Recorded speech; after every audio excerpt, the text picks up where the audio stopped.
I guess we're in John 13:35, I was reading, and I think we covered some of that. Jesus said, "By this all men will know that you are my disciple if you have love for one another." The kind of love Jesus has with forgiveness, mercy, and grace. Forgiveness and grace. And there again, my grace is sufficient for thee. I guess I'll go to the book a little bit. This book here is actually not the book I wrote, and I'm sorry, I kind of misled you. I have a book that I wrote, and you're welcome to it. I brought a bunch of them along. This is a book that is has all kinds of death. People wrote their stories, so this is full of stories. And the one I wrote is not a professional book, so, and I'm not here to promote my book. I'm not here. That was just out of the heart, and I wrote, and I was encouraged to, my feelings about the death of our son, I was encouraged to write, so, and I did.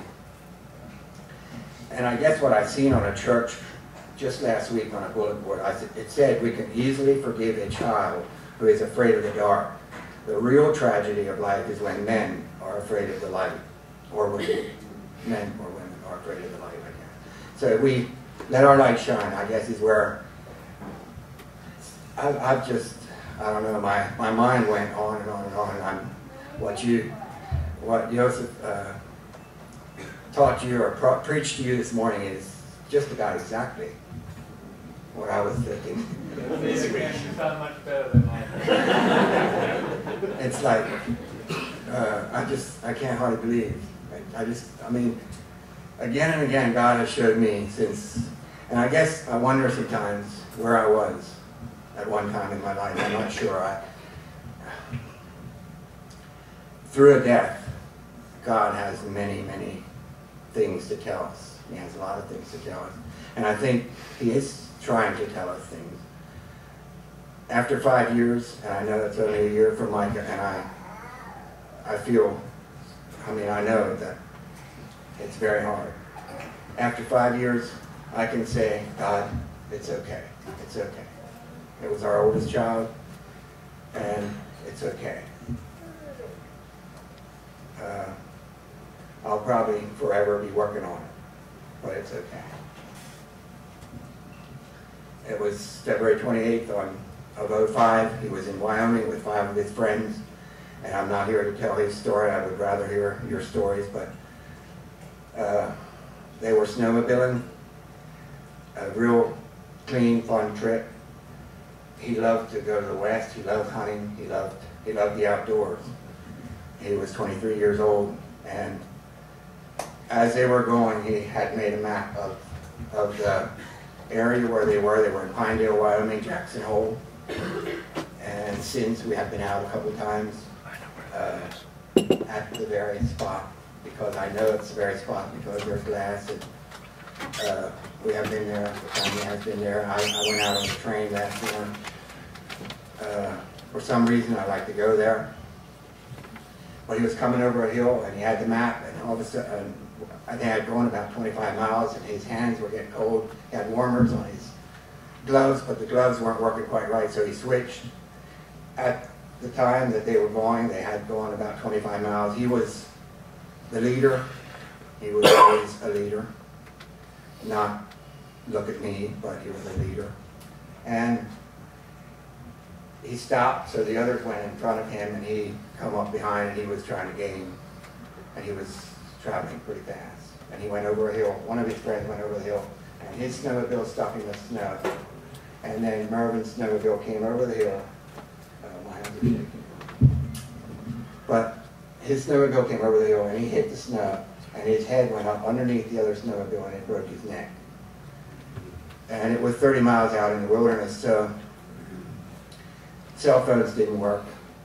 And one of the guys went the 30 miles on snowmobile. So this was around 11 o'clock in the morning, Monday mornings, and we didn't know it. We didn't find it out until 6 o'clock at night.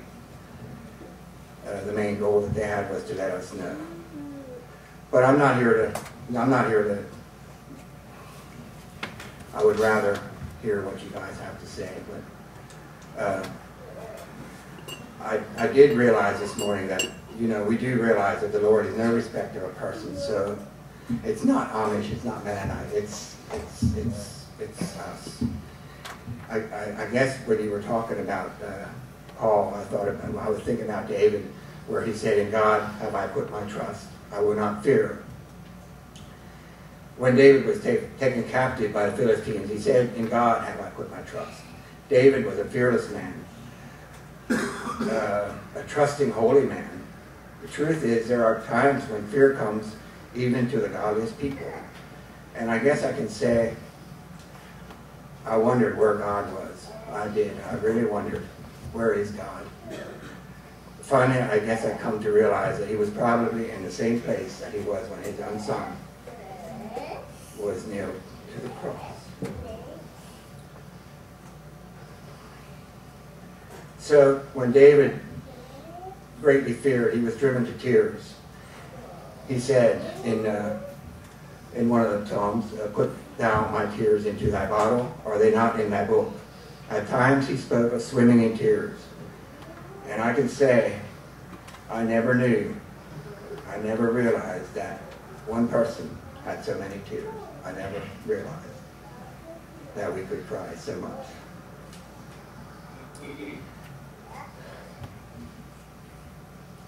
So I wondered, like today, I was wondering, how did everybody here has their own, some have, like we said, maybe marriage, maybe children.